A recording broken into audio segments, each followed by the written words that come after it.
Olá, meus irmãos, bom dia, boa tarde. Não sei em que momento você está escolhendo para assistir a sua lição 4 da nossa revista do Evangelho de João. Bem-vindos aí aos nossos alunos, da nossa sala da Escola Bíblica Dominical. Então, como eu já disse, nós estamos na lição 4, em direção à Galileia, e é o capítulo 4 do Evangelho de João. Se você ainda não leu, eu sempre digo isso, dá uma paradinha no vídeo, lê todo o capítulo 4, dá uma lida rápida na tua revista e volta para assistir o vídeo, tá? Nosso versículo-chave é João 4:42. Essa versão que está aparecendo na tela é um pouco diferente, perdão, da versão que está na sua revista, mas João capítulo 4, versículo 42 diz assim: E diziam à mulher, já não é pelo teu dito que nós cremos, porque nós mesmos o temos visto e ouvido, nós temos ouvido. E sabemos que é este verdadeiramente o Cristo, o Salvador do mundo. Na versão da tua revista, olha lá, tá assim. Agora não é mais por causa do que você falou que nós cremos, mas porque nós mesmos ouvimos e sabemos que este é verdadeiramente o Salvador do mundo. João 4:42. Esse é o nosso versículo-chave. E já dá aí uma pista do que nós vamos estudar, né? Nós vamos falar sobre Galileia, aquela passagem em direção a Galileia. Algumas coisas aconteceram nesse percurso de Jesus em direção a Galileia e é isso que nós vamos estudar juntos agora, tá? Faça a sua oração individual, peça para que Deus grave no seu coração o que Ele deseja que você extraia dessa lição, tá bem? Os ensinamentos que Ele deixou para nós no livro de João, os ensinamentos sobre o seu filho, tá bem? Então vamos, eu vou fechar a janela como eu faço normalmente, aqui essa janela que eu apareço só para dar um oi para vocês, aí um olá, e nós vamos começar a nossa lição de hoje. O nosso capítulo 4 vai falar especialmente de uma situação, tá? Ele vai falar de alguns fatos ocorridos aí durante a viagem de Jesus e seus discípulos da Judéia até a Galileia. Por isso que nós estamos vendo aí primeiro um mapa para nós termos noção, tá?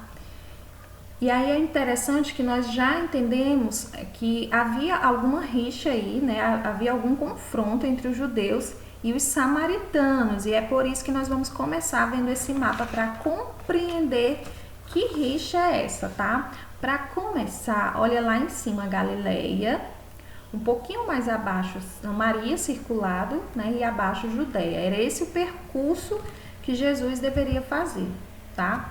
Em Lucas, capítulo 17, versículo 11, e em Lucas, capítulo 18, versículo 35, tem citações que nos dizem que Jesus fez essa mesma viagem, porém ele fez um desvio, que era o que normalmente era feito, para não passar do território de Samaria, não passar por dentro de Samaria, normalmente existia um desvio, eles passavam por perto do Rio Jordão, para não passar por Samaria. Mas por que isso tudo, Priscila? Certamente, se você já ouviu a história da mulher samaritana, do encontro de Jesus com a mulher samaritana, em algum momento você já ouviu um pregador, alguém que estava trazendo um estudo, explicando que os judeus não se davam com os samaritanos. Mas para compreender todo o nosso estudo do capítulo 4, nós precisamos entender o porquê, como surgiu essa rixa entre os judeus e os samaritanos, tá? Em João capítulo 4, versículo 3 e 4, já dá a dica pra gente de como começa aí o encontro, né? Por que Jesus encontra essa mulher de Samaria? Os versículos dizem, deixou a Judéia e foi outra vez para a Galileia, e era-lhe necessário passar por onde? Passar por Samaria. Era necessário, mas ele poderia ter feito esse desvio que aparece aqui, só que ele decidiu não fazer o desvio, ele passou por Samaria, tá? Então Jesus, ele volta, mas passa ali por Samaria. E nós vamos compreender um pouquinho qual o grau de importância de ter essa tonalidade, né? Mas foi necessário passar por Samaria. Samaria, gente, os samaritanos, na verdade, eles ainda existem em um grupo bem menor. É por volta de 800, até a última vez que eu pesquisei aqui, era por volta de 800 samaritanos. E o sacerdote deles, atual, ele vem de uma linhagem de mais de 2.000 anos ininterruptas. Ou seja, filho do filho do filho sempre recebendo o sacerdócio. Então, eles têm essa linha muito forte essa tradição muito forte ainda. Eles, inclusive, ainda fazem aqueles sacrifícios de animais ao ar livre. Então, é uma comunidade muito pequena, apenas de 800 samaritanos, mas ainda existem os samaritanos. Tá? Só para a gente entender que nós estamos falando de um povo que ainda existe e ainda continuam guardando essas tradições. Inclusive, os samaritanos, eles não acreditam, como muitos judeus, mas os samaritanos não acreditam que Jesus Cristo é o Messias esperado. E qual é essa rixa que eles têm com os judeus, Priscila? Nós vamos entender agora. Havia uma época, né, em que era um reino só, mas aí você vai ter que estudar Reis, a gente vai voltar no Velho Testamento para poder compreender que houve um período em que Judá e Israel eram reinos separados. Como sempre, gente, eu vou pedir para vocês desconsiderarem qualquer ruído que apareça aí, tá? Da rua. Tô gravando aqui um pouco tarde, tentando não sair, mas pode ser que ainda saia algum ruído. Enfim, antes nós tínhamos apenas um reino, ok?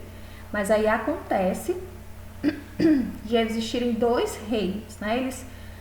E aí é como eu disse, você vai ter que ler lá em Reis, vai começar a ver a história do início de Israel, tá? E nesses dois reinos nós tínhamos o reino de Israel e o reino de Judá. Por algum tempo o reino de Israel teve Samaria como sua capital, tá? E o reino de Judá, Jerusalém. O problema é que a galera lá de Israel, né, da capital de Samaria, começou a se envolver com outros deuses. E esse envolvimento com outros deuses passou a ser um povo misturado, um povo não considerado pelos judeus, né, um povo não puro. Eles passaram realmente, e com razão, a adorar outros deuses. E nessa divisão, a partir dessa divisão e a partir do momento em que o povo de Samaria começa a adorar outros deuses como Baal, por exemplo, essa rixa começa a se intensificar. É por isso que se estende até os tempos de Jesus uma rixa entre Judá, né, entre o povo judeu e o povo de Samaria, tá? Antes de passar para o encontro de Jesus com a mulher samaritana, é importante a gente compreender isso. Até hoje, eles têm uma Torá própria, é uma Torá dos samaritanos. Ela só compreende a parte da lei de Moisés. Eles desconsideram os outros profetas, eles ainda vivem, né, debaixo da lei de Moisés. E eles desprezam o judaísmo puro, né, e principalmente o cristianismo, nem pensar, né? Jesus é o Messias para eles, eles ainda estão aguardando. É por isso que quando chega na parte da história da mulher samaritana, você vai perceber que ela também estava esperando o seu Messias. Então, eles têm costumes muito parecidos, lembram que eram dois povos, né? Isso por uma questão de reinos, de luta de reino, de território, de quem era o rei, tá? E nessa separação começa aí esse embate entre os dois povos, né? Entre os samaritanos e os judeus. Se um samaritano passasse num território judeu, naquela época de Jesus, ele poderia receber fortes represárias, e ao contrário também, tá? Se um judeu passasse entre os samaritanos, se um samaritano passasse entre os judeus. Então, Jesus compreendia, com certeza, sendo o bom judeu que é, né, Jesus, ele compreendia o que seria passar nesse território de Samaria, tá? Então, para a gente contextualizar aqui quem são esses samaritanos, inclusive uma parte também interessante é que os samaritanos, eles desprezam a ideia de templo. Lembra que Davi, né, Judá, né, no reino de Judá, Jerusalém, ó, onde Davi ficava, ele pensou no templo, mas quem construiu foi o seu filho. Não foi assim? Salomão. Mas o povo samaritano, eles desprezam totalmente essa ideia de ter um templo.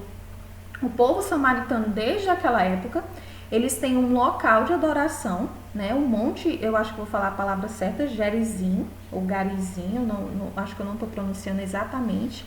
Mas nesse monte, eles até hoje é o local de adoração deles, porque eles acreditam que ali foi onde Moisés recebeu as tábuas da lei, tá? Então, para eles, a ideia de templo, que os judeus, né, a partir de Salomão, tem templo, um local para adoração, é totalmente desprezado.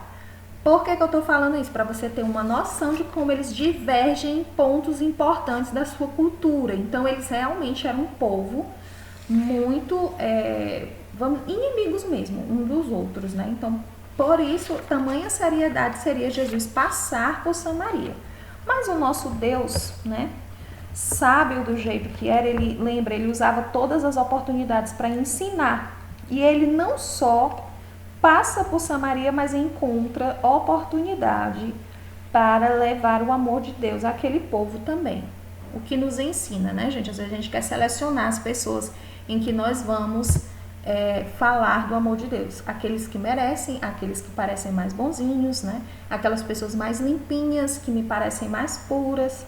Mas o Senhor Jesus, o próprio Jesus, sendo um judeu que era, compreendendo quem eram os samaritanos, não julgou-se, né, melhor no sentido de não levar o amor de Deus para aquele povo também. A salvação também ser oferecida ali em território samaritano, território hostil para os judeus, né? A gente já conversou sobre isso aqui no começo. Então a gente já entra no primeiro ponto da nossa lição. Por isso, isso tudo foi para contextualizar, é para você entender o valor da presença de Jesus ali e do que aconteceu dentro de Samaria nesse momento em que Jesus está lá. Então nós começamos com um encontro com a mulher samaritana, tá? Você está vendo aí uma imagem, uma ilustração, exatamente para a gente pensar como seria essa questão do encontro com a mulher samaritana.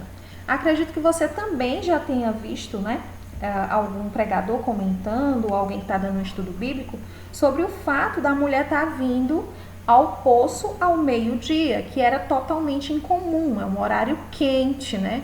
Era um horário ali em que as mulheres certamente não escolheriam para pegar água, seria bem cedo ao entardecer. Mas a mulher samaritana talvez tinha aí uma má reputação e ela podia estar procurando ir ao meio-dia para se esconder das outras mulheres, né? Para não encontrar as outras mulheres que poderiam aí eventualmente desprezá-la. Isso você já deve ter ouvido falar. Mas por que eu estou citando? Tá? A gente está conversando porque, olha, Jesus simplesmente ignorou as regras sociais, né? A regra do tempo de Jesus era o quê? São judeus e samaritanos juntos nem pensar, e tem uma segunda regra aí também. Você já deve estar pensando que os homens ficarem conversando com mulheres. Naquela época não era tão comum essa relação do homem e mulher ficar conversando ali, batendo um papo como Jesus teve com a mulher samaritana. Então Jesus ele simplesmente ignora essas regras sociais, tá? Nós temos que ver que essa quebra de paradigmas não é só pelo fato de passar por Samaria, que a gente sabe, né, que no contexto do Antigo Testamento, como eu já expliquei, Samaria era a capital do Reino do Norte, Judá tinha essa rixa entre eles dois, né? Durante o período do cativeiro assírio, houve aí uma mistura dos judeus do Reino do Norte com estrangeiros, e aí vem aquela questão da adoração dos deuses, tá? De falsos deuses, você pode conferir em 2 Reis. E a partir de então, né, nessa divisão, e quando os samaritanos começam a se misturar, os samaritanos passam a ser considerados como rebeldes, impuros, né? Eles não participam da religião judaica, eles criam uma própria religião. Foi essa que eu expliquei, que até hoje existe com 800 pessoas ainda, que até hoje eles fazem sacrifício ao ar livre, que adoram em um monte específico, são contra o templo, então é uma outra religião, não é a religião judaica. Por causa disso eram proibidos de cultuar no templo judaico, né? Como eu acabei de falar assim. E por isso eles têm o próprio local ali no Monte Gerizim, tá? Então, para eles o importante é aquele monte que eu mostrei para vocês aqui na imagem. Então, tudo isso que eu listei aqui são paradigmas, são regras sociais daquela época, são motivos para não se aproximar de um samaritano. Mas Jesus não só se aproximou de uma samaritana, como ele leva a mensagem de salvação para essa mulher, né? Ele não julga que eles, por serem samaritanos, não deveriam receber, mas ele leva uma mensagem de salvação à mulher samaritana, tá? Então,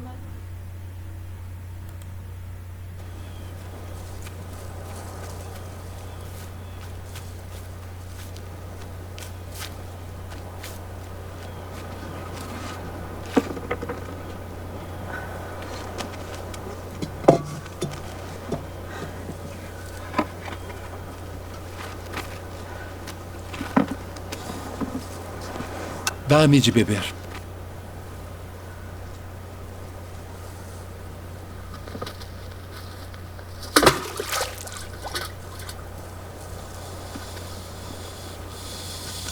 Como sendo tu judeu, me pedes de beber a mim, que sou mulher samaritana? Porque os judeus não se comunicam com os samaritanos. Se tu conheceras o dom de Deus, e quem é o que te diz dá-me de beber, tu lhe pedirias e ele te daria água viva.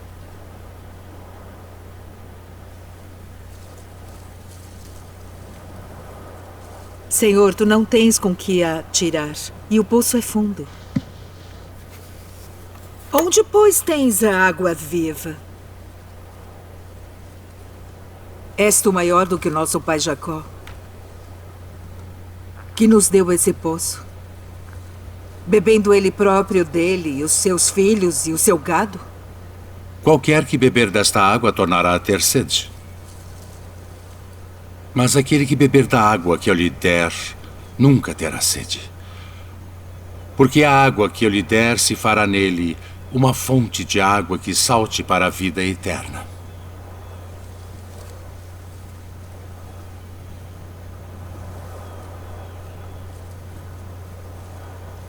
Senhor, dá-me dessa água, para que não mais tenha sede e não venha aqui tirá-la. Vai, chama o teu marido e vem cá. Não tenho marido. Disseste bem, não tenho marido. Porque tiveste 5 maridos. E o que agora tens não é teu marido. Isto disseste com verdade. Senhor, vejo que és profeta.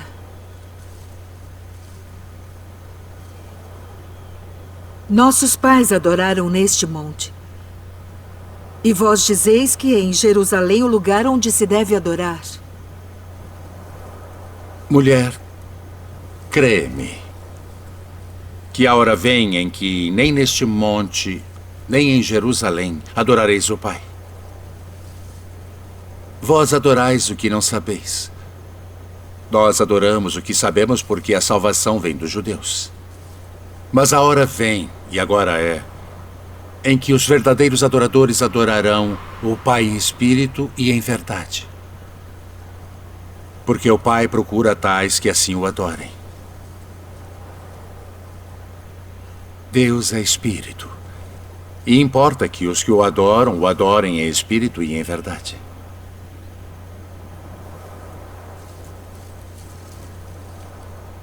Eu sei que o Messias, que se chama o Cristo, vem. E quando ele vier, nos anunciará tudo. Eu o sou. Eu que falo contigo.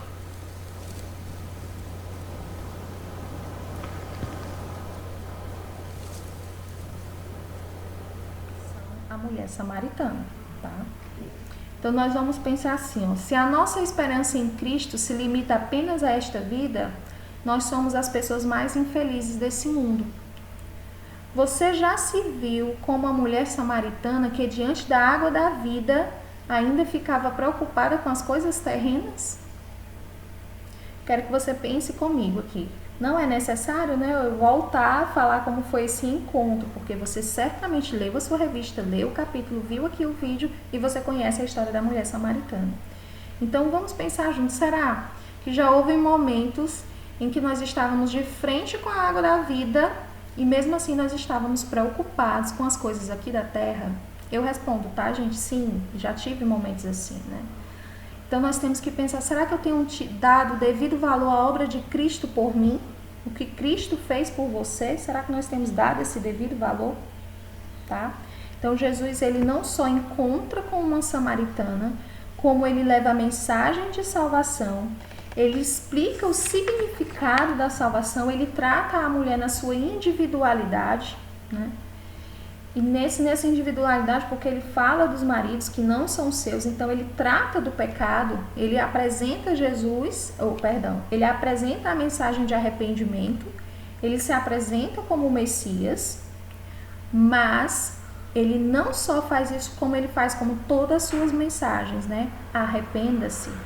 A ideia é você dar meia volta, né? Lembra da ideia de conversão, voltar atrás e acabar com os seus costumes pecaminosos, voltando-se para Deus. Então a mulher deixa ali o cântaro dela, né? Deixa aquele jarro que ela, aquele balde, vamos dizer assim, essa palavra, né? Em que ela tá pegando água, e ela passa a fazer o quê? Ir na cidade, falar para as outras pessoas o que ela tinha encontrado. Aí nos leva a pensar assim, será mesmo que a gente está levando as boas novas, né? Será mesmo que nós estamos levando, mesmo aos nossos samaritanos dos dias de hoje, as boas novas que nós recebemos a respeito de Cristo? Sem se esquecer, gente, que eu e você já fomos samaritanos, né? Nós já fomos aqueles inimigos da palavra, nesse sentido, fazendo essa comparação, né? Inimigos do bem, inimigos da palavra de Deus, aqueles que não queriam ouvir. Então, a comunidade de Samaria era uma comunidade pequena. Como eu disse, até hoje ela continua, né? Até hoje ainda tem um local de adoração dos samaritanos. Então, esses judeus de Samaria, assim como a mulher samaritana, eles também estavam esperando a chegada do Messias, né? Do Messias prometido. E Jesus contou à mulher samaritana que ele era o tão esperado Messias. O que é que a mulher faz? A mulher acredita na revelação de Jesus e ela passa essas boas novas aos demais. Então ela vai e chama a galera para ver Jesus, né? Ela diz, olha, eu encontrei um homem que sabe tudo que eu faço na minha vida. Então eles não só escutam ela, mas passam a ter esse encontro com Jesus, que é o terceiro ponto da nossa revista, né? Na sequência a gente vê que o apóstolo João, ele narra que outros samaritanos ouviram e creram em Cristo. O nosso versículo-chave diz isso, né? Olha, não é mais porque você nos falou, mas porque nós mesmos ouvimos e sabemos que este é o verdadeiro Salvador do mundo. Então ele não passou ali apenas por conta de uma mulher, mas ele passou por conta de um povo e usou a situação da mulher samaritana. Uma coisa interessante que você deve lembrar quando tem a palavra samaritano, da parábola do bom samaritano, né? E aí, lembrando da parábola do bom samaritano, tamanha era a ironia de um samaritano para o judeu ser bom. E exatamente pelo samaritano não estar arraigado pela lei, é que ele podia ajudar e sem o peso de ficar pensando, não, eu vou pegar nesse homem, eu vou ficar impuro, porque era o grande peso ali dos judeus, era exatamente essa ideia de ficar amarrado na lei e esquecer do amor. E aí a ironia vem, que vinha da onde? De Samaria, o homem que ajudou, né? O bom samaritano. Só um parênteses aí no que nós estamos conversando. Então, nessa sequência, a gente vê a mulher que crê e corre para falar para outros, né? As boas novas que ela recebeu. Esses outros homens que escutam, essas outras pessoas correm para conhecer e ainda pedem para que Jesus fique um pouco mais entre eles, né? Ele diz, olha, por favor, fique um pouco mais entre a gente. Ou seja, era uma declaração de que eles sabiam a importância de Jesus realmente. Os discípulos também, né, que é o ponto 2, aí eu passei por 3, mas a gente tem um ponto 2, os discípulos também conversam com Jesus e todas as oportunidades que Jesus usa para ensinar. E talvez eles fiquem ali abismados, né? Nossa, o nosso mestre falando com uma mulher samaritana é uma forma de ensinar. Porque assim como a mulher entendeu errado o sentido da água da vida, os discípulos erraram o sentido, né, quando Jesus diz assim, o sentido de comida. Eu não quero comer, eles insistem, né? Os discípulos insistem. Olha, mestre, coma alguma coisa. Será que alguém veio e deu algo para comer para ele? E ele diz que o alimento dele é fazer a vontade do Pai. E assim como a mulher não tinha entendido o sentido da água da vida, os discípulos também não tinham entendido essa questão da comida, que é a vontade do Pai. Por isso que Jesus foi lá e explicou o que significava, né, uma questão de alimento espiritual, tá? Então, todas as oportunidades que Jesus tinha para ensinar, ele estava ensinando, estava confrontando. Nós temos a narrativa, né, a partir do a partir do versículo 46, do homem que era oficial da corte, né, o oficial do rei Herodes, da corte de Herodes, e ele tem esse encontro com Jesus, tá? E aí é um outro ponto que nós temos. Você deve lembrar também dessa situação, que é, veja na sua Bíblia aí, no versículo 46, eu vou ler rapidinho, tá? Dirigiu-se de novo a Caná da Galileia, onde da água fizera vinho antes, né? Ele sai de Samaria e retorna, lembra que ele está fazendo esse caminho retornando para Galileia, tá?